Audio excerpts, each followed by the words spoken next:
అందరికీ నమస్కారం. పోయిన భాగంలో మనం లలితా త్రిశతి నామాలలోని 85వ నామం యొక్క అర్థాన్ని తెలుసుకున్నాం.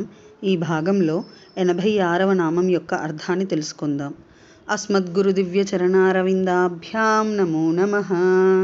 అశేషజనమోహినీం అరుణమాల్యభూషాంబరాం జపాకుసుమభాసురాం జపవిధౌ స్మరేదంబికాం. శివాయ గురవే నమః. శ్రీ గురు పదాంబుజములకు సభక్తికమైన ప్రణామాంజలి సమర్పణతో లలితా త్రిశతి నామ సంఖ్య 86. ఓం హ్రీంకార లక్షణాయై నమః. ఓం హ్రీంకార లక్షణ. ఇది 6 అక్షరముల నామము.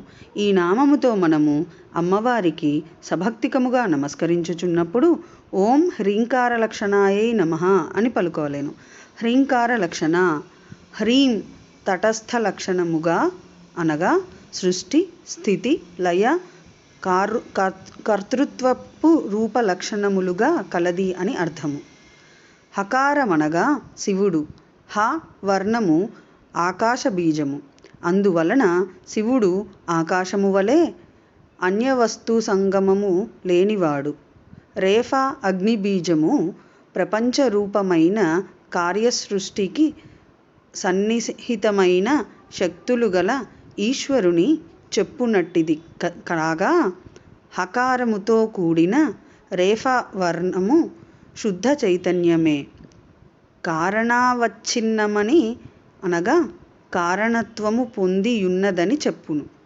కామబీజమైన ఈకారము తనకు కారణమైన దానిని లక్షణావృత్తితో స్థితికి హేతువైన విష్ణురూప చైతన్యమును చెప్పును. అనుస్వారము అభిన్న నిమిత్తోత్పాదకనక రణమైన ఆ పదార్థమునందే అనగా అచైతన్యమునందే లయమును చెప్పును. ఈ రీతిగా చెప్పగా హ్రీం బీజమును ఉచ్చరించినప్పుడు జగత్తు యొక్క ఉత్పత్తి, స్థితి, లయములకు కారణమైన చైతన్యము అభిధాశక్తి చేత వాచ్యార్థము ప్రతీయమానమగును.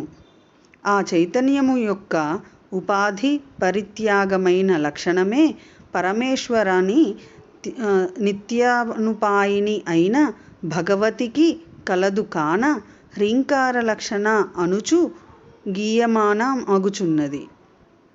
హ్రీంకారము తటస్థ లక్షణము కాగా అనగా సృష్టి, స్థితి, లయ, కర్తృత్వరూప లక్షణముగా కలది కాన జగన్మాత పరమేశ్వరి శ్రీ మహాత్రిపుర సుందరీదేవి హ్రీంకార లక్షణ అని నామముతో స్తుతింపబడుచున్నది.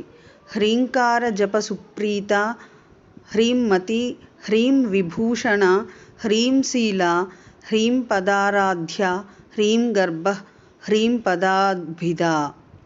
ఓం ఐం హ్రీం శ్రీం హ్రీంకార లక్షణాయై నమః. శివశక్తి రూపాయ నమః శివాయ.